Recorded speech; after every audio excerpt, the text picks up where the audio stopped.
Hey everybody, it's Patrick Lovell coming at you with another truth bomb. And about an hour before either former President Donald Trump's attorneys give the go-ahead to make public um, what the FBI search warrants called for, or that gets buried at the last second, and that whole thing will ricochet and go whatever direction it goes. I mean, a lot of things happening fast and furious over the last couple of days since my last truth bomb.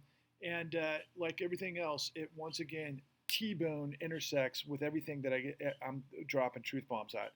So I'm going to keep this thing a little tight today, but I got to start with obviously the prescient point that everybody's curious about, and some people are ready to go to civil war for, and everything that seems to be playing out, including like what an attack on the FBI in Ohio yesterday, and a gunman got killed as a result. And I know there's a lot of other people out there kind of fermenting that sort of situation and backing Donald Trump, a guy who may be selling nuclear secrets to somebody. Well, on top of what was already a coup d'etat. Okay, so I mean, I don't know whether or not to laugh because I think it's this obvious, and I could be completely wrong because I'm just about to speculate on all this stuff. But this is what we know, okay? And I actually have a lot more information than this. That's actually very classified, but I can just give you some hints of things that I actually have access to. So Donald Trump has a son-in-law by the name of Jared Kushner. Jared Kushner was bailed out on a property that is family owned, which they're big into Manhattan real estate, and that's why this guy Kushner got married to Ivanka, and his relationship with Donald Trump, and who knows all of the history that those families have going back decades in Manhattan. But the Saudis provided emergency lending to save Kushner from bankruptcy at an address in Manhattan called 666 Park Avenue. Fucking 666 Park Avenue. It's almost right out of a fucking Hollywood movie. Reminds me of The Devil's Advocate. Do you ever see that with Al Pacino and Keanu Reeves? It's kind of like Jared Kushner playing ball with Saudi Arabia, who was deeply, deeply immersed in 9/11, and that's not fucking funny. But he's taking money from these ass clowns, and then former Secretary Jared Kushner, of the Treasury under Donald Trump, is involved with managing whatever from the Saudi sovereign wealth fund, all of which is fucking corruption. All right. And it's disgusting that these motherfuckers are involved with that. But you know what? Okay, whatever. So the question is, again, going back to the top, is okay, if it's about nuclear secrets, why would Donald Trump want to take those to Mar-a-Lago? Was he planning on selling nuclear secrets to, I don't know, let's say the Saudis who might want nuclear, dimensions to be able to have more power than they already do? Yeah, that's a possibility. What about Putin? Well, we know that Russia, like the United States, and going back to the era of the Cold War and the Soviet Union, has as many nuclear warheads as we do. Okay, that's about all they have of superpower outside of fossil fuel. But so Donald Trump wouldn't be selling Putin nuclear secrets, but might he be selling to Putin whatever NATO's umbrella policy is, in terms of their defense towards Russia, which supposedly had some sort of influence in Russia slash Putin for invading Ukraine? Okay, however you carve it up, I mean, it, I'm not laughing, but it's so fucking stupid. It's insane. And this on top of a literal coup d'etat that we have a congressional investigation that's targeting Trump as the mastermind when we know that the Mercers, the Kochs, Eric Prince, and a whole variety of really smart, huge resources were also in the mix of. For what purpose? For literally what purpose? So they could create a coup d'etat and steal the election back. That's why. Why would they want that? Well, because if you're a corrupt presidency, you get to make these sorts of deal for you and your friends, and you have complete control, which is a little bit problematic in a country that's supposed to be a democracy of, by, for, and the people, where you have the integrity of law, where no man or corporation is above the law. Which, of course, as I've been telling you all along, we're not. We haven't been that way for a long time. We basically have dark money that puppeteers politicians that have overrun Congress, that completely, create decisions for themselves at the expense of everybody else. And so what I'm trying to do is light a fire rocket under your ass to get you motivated to get into the game, to become the citizen that you were bestowed upon, that you have to act instead of like so many millions of us out there that are going to stick our heads in the sand and pretend like nothing matters and somebody else is going to save the day. So you got to understand that in the country right now, there's a lot of people doing well. There's a lot of people that have been doing well the entire time since the collapse of 2008 because of Wall Street action, that we've had a 13-year bear run. And if you survive the 2008, collapse, because like many people, maybe you were a doctor, maybe you're a professional of some sort, and you had assets and you were ahead of the game and you were able to withstand the implosion of the global economy. Well, ever since then, we've basically been propping up stocks and propping up assets, primarily real estate. So for people that were wealthy before, they've done very well for the last 13 years. Is that their fault? No, they managed their money correctly. They were obviously, ambitious enough to achieve whatever put them at a hierarchy of our society at that time. And they probably did it like I just mentioned, because they had the education and the commitment to become a doctor or a dentist or successful accountant or whatever the case is of professionals, and they withstood the downturn. Okay, so for them, no harm, no foul. We call that pretty much the top 1%. Maybe it exists down at the top 10%, but the bottom line is those types of people, good for you.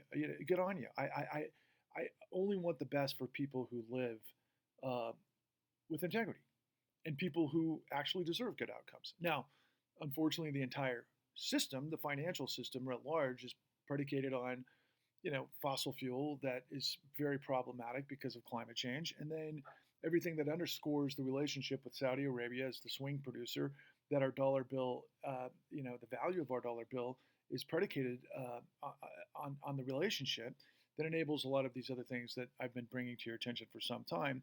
That leads to also fiat currency, which means that we can digitize money into existence for whatever reason that we need to. Okay, now that's not a bad thing. That's a great thing because of the nature of productive capacity, and that's macroeconomics. And I don't want to go into details about that.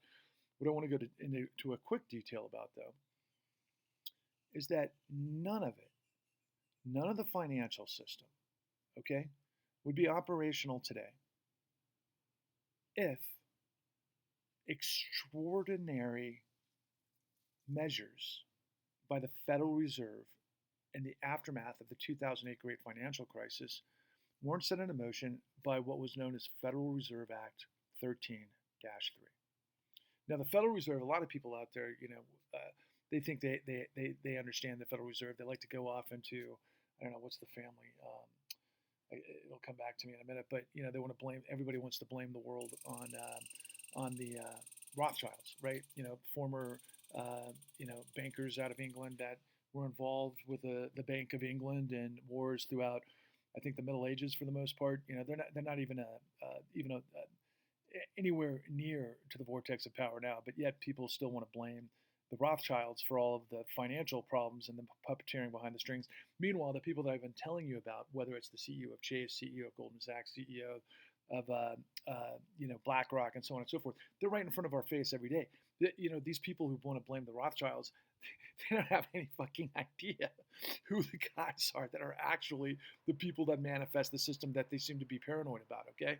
And this is part of the knowledge gap of this country, which is like a Grand Canyon. And the biggest problem in our country, honestly, are, vile, deceptive, smart people with access to power that can control the entire system, while a bunch of fucking idiots down below have no idea how the system works, what's happened, understand geopolitics, understand finance, understand anything. And yet, because of that, we wind up with a situation where millions might come to the streets in defense of a president that did a white supremacist coup d'etat. That is obvious, and not to mention possibly selling nuclear secrets to a country responsible for 9/11, or B, our presumed enemy. And I'm not sure. I think it's pretty obvious to us that there was a special relationship between Donald Trump and Putin. And I'll say this for all of the, the independent media out there, particularly one that I appreciate more than most, a gentleman by the name of Matt Taibbi, who's always about, oh yeah, Russiagate and Rachel Maddow and all of the stuff with the Steele dossier.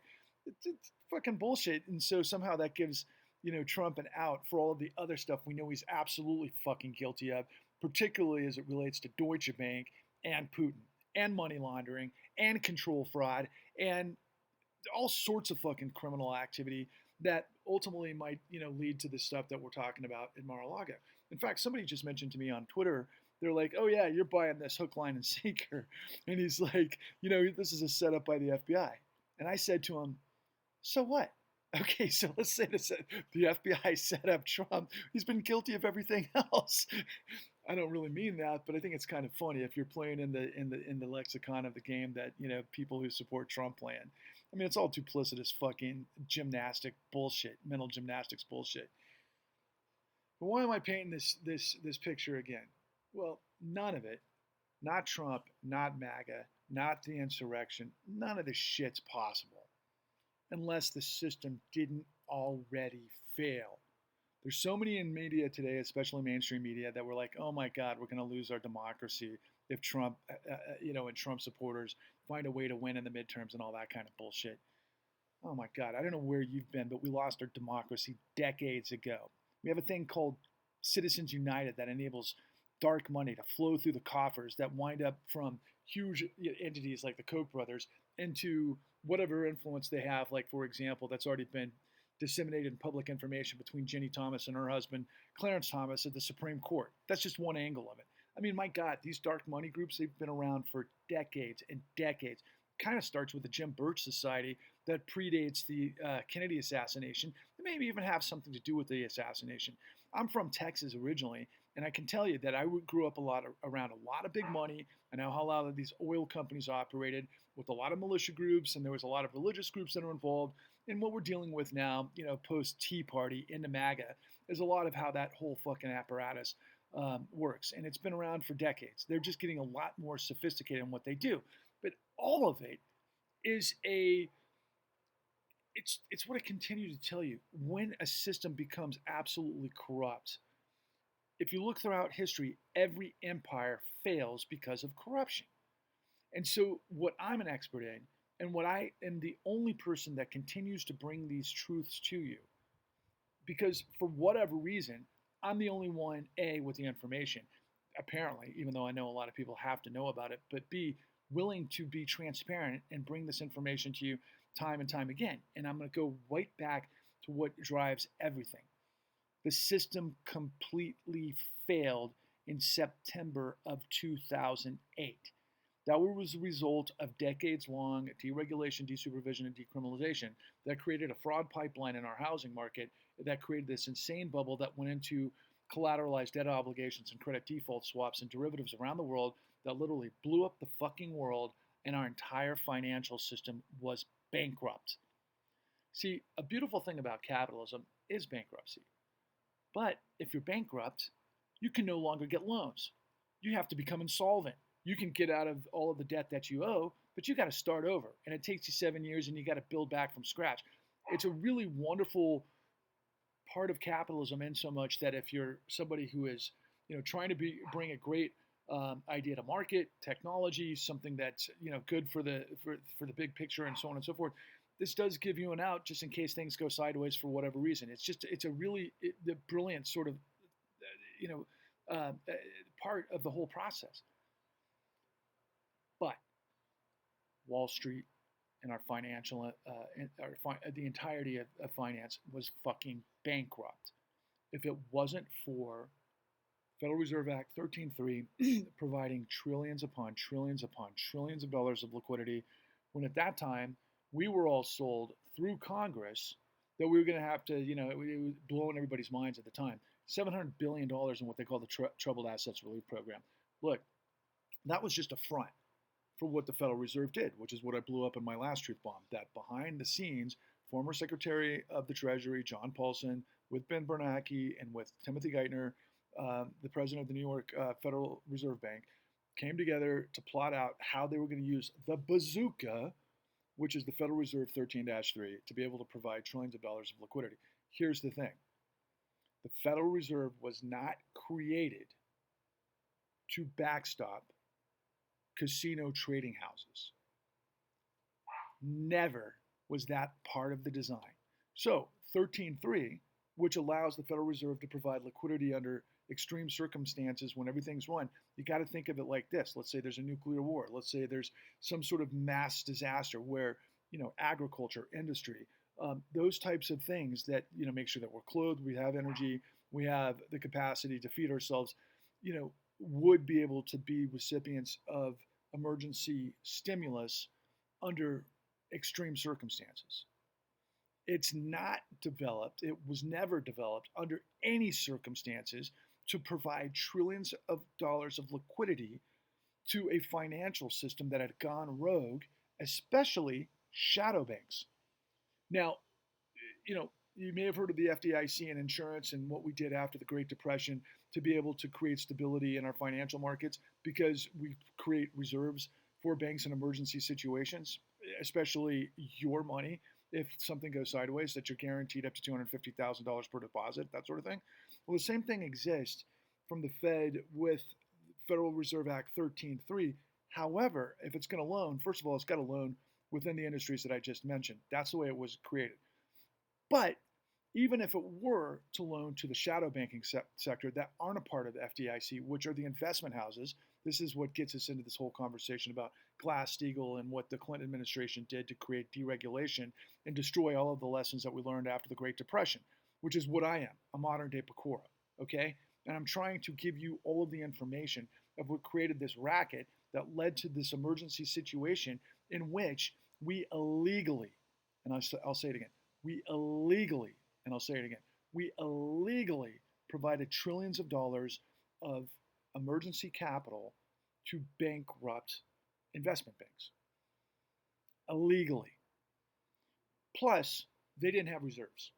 So there's all sorts of rules. Like, for example, if I borrow money from a bank and I've and up to my ears and, maybe I've got the greatest tech that's going to save the world, but I can't get it there because all of my vendors aren't happening and maybe I get hit with supply chain issues and everything else. And all of a sudden I got to pull the plug and I go bankrupt.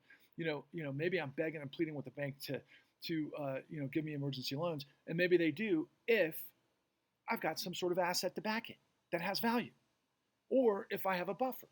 There's certain rules to be able to provide certain lending under certain circumstances, as you might imagine, right? And so again, the very easiest way to understand this is when you get on a plane, you expect it to work, but you don't know all of the fucking details of how that plane's supposed to work. You just expect it to get you from point A to point B. Same with a ship that floats. You don't need to know all of the details and the technology that go into making that happen. What you have is an expectation that if you pay money to go from point A to point Z, that you're going to get there safely. We all expect our government dealing with complex issues to be able to have regulations within and the parameters of doing things the right way, which we do. And they're called laws. And those laws have to actually create the guardrails by how certain things happen. And what I'm telling you is Federal Reserve Act 13.3 was just an end round. They were all fucking bankrupt because they all made criminal choices the whole time, which are on display at the con, www.thecon.tv. They blew up the fucking world. And then afterwards, there was no accountability. One, it was all a criminal scheme, and it was the largest RICO scenario in the history of the fucking world that our DOJ then didn't rein in because they wanted to put us, basically, sweep it under the rug. And then lo and behold, I came 13 years later and I got all of it. Literally. I've got so much more than what's in the con. Okay? But because of that, we use the full faith and credit of the United States to backstop the most massive crime in history. And as a result of that, what would we expect other than to get a criminal fucking president that's willing to sell nuclear secrets to countries that were responsible for 9/11, for example, or our enemies? What did Trump say famously last week? Hey, nobody ever got to the bottom of 9/11. I mean, the way Trump thinks is it's like, you know what? If nobody's going to stop me, I'll do whatever the fuck I want. And by the way, that's what criminals do. And what do we show in the con? Well, if you take the cops off the beat, the criminals take over. Or, quite frankly, if the cops are corrupt, the criminals take over. That's called corruption. That's what I've been trying to tell you day in, day out, every single time I land these truth bombs on you. And once again, we're right in the middle of another shit show as a result of this. So what I'm leading and what my friends are now starting to gather people around the country is we've got to break through the silos of everybody that exists in their own little space, that they all think that, okay, this is my agenda, and I want to fix this problem that I'm focusing on. And we have many different capacities of that, right? Nobody's fixing anything unless we arrest corruption. And so what I'm trying to do is to create an answer to the insurrection, not where we invade the fucking Capitol and try to hang a vice president sort of thing. No, we get the permits, we march on the mall, we get millions of people to surround the Securities and Exchange Commission and chant the con for one. And then we get back to the Washington Mall where I introduce to you the greatest minds in the business, and I'll spell out the whole fucking thing of who did what, when, and how. That ultimately is this, massive revelation that the whole system got away with the biggest engineered criminal heist in the history of the world, and they used our system to do it. And quite frankly, the DOJ, the FBI, the SEC, and everybody else played ball under the Obama administration. They did, because the way, if you talk to them, they're like, what choice did we have? We either let the whole system fail and we go through a Great Depression and World War and everything else, or we save the people that I mentioned at the beginning that didn't have anything to do with this, that never did anything wrong, like, for example, the doctors and the attorneys that rose to the top 5%, maybe top 1% if they're lucky. I'm not talking 1.001%. I'm talking people who are successful, who never did anything wrong, that had shit tons of value in our society. They got saved, appropriately so, because they never made any mistakes, by the way, right? And then ultimately, millions upon millions of people got destroyed. Also, using our courts and illegal documentation fabrication to foreclose on millions of people. So I'll finish it up this way. Look, man, whatever plays out in this whole situation with Donald Trump, from where I'm sitting, the guy is, just from the public record, he's guilty of control fraud. He's guilty of money laundering. He's guilty of, lying. Obviously, this whole coup d'etat attempt is insane. And then if he's, guilty of this, it's treason on top of treason. None of which surprises me, by the way. I mean, it's not genius, it's audacity. But at the same time, I'm imploring you to understand, none of this could happen or would happen if any of us understood how this whole fucking thing worked. Media was in on it, covering it up, that led to Trump. All he did was say fake media. He just used the fucking failure of the system to propel himself forward. But he's Joker in Batman. And yeah, I'm fucking Batman. Okay? I'll be Batman. I'll be whatever. I'm definitely the good guy trying to arrest the corruption that's destroying us all. It will continue to destroy us all. So we have to get millions of people to the Washington Mall on November 1st. We got to march together. And I hope we can make this thing go viral. Because what are we going to do next? What's going to happen next? Have we had enough disasters yet? Can it get worse? We just endured 13 years, or maybe however many years, of Alex Jones doing whatever Alex Jones does, in addition to basically without any evidence, without any understanding of anything, because he's just a fucking reactionary fool, saying that the Sandy Hook parents were actors in a government-designed false flag operation so they could come take your guns. And he fucking exploits the paranoia of the paranoid, and he made $50 million a year doing it, without any thought of the reconciliation or the empathy of the families that had their children slaughtered. It's so sickening. It makes me, but the whole society has gotten this sick. We're better than this, America. We have to have integrity. We have to have courage. We have to have a commitment and a desire to want our system to be of, by, and for the people, with separation of powers and the integrity of law, more than criminals want to steal from us. And you can't put your head in the sand, because that's what they expect. They expect you to hide. They expect you to cower. That's what bullies do all the time. Have you not ever been on a playground when you were a kid? Do you not know the rule of the jungle? Justice is what we fight for. And our founding fathers knew that. Jefferson said it the whole time. The blood of, no, sorry, the republic has to be quenched with the blood of patriots and tyrants from time to time. I'm not looking to create a violent revolution. I don't think we need to. I think we just need the best of us to rise and be heard and make sure that we expose corruption and we raise it above the noise of this madness that has created this stupid, stupid fucking world that we're inhabiting at the moment. There are solutions to everything. Trust me. Join me. Onwards and upwards.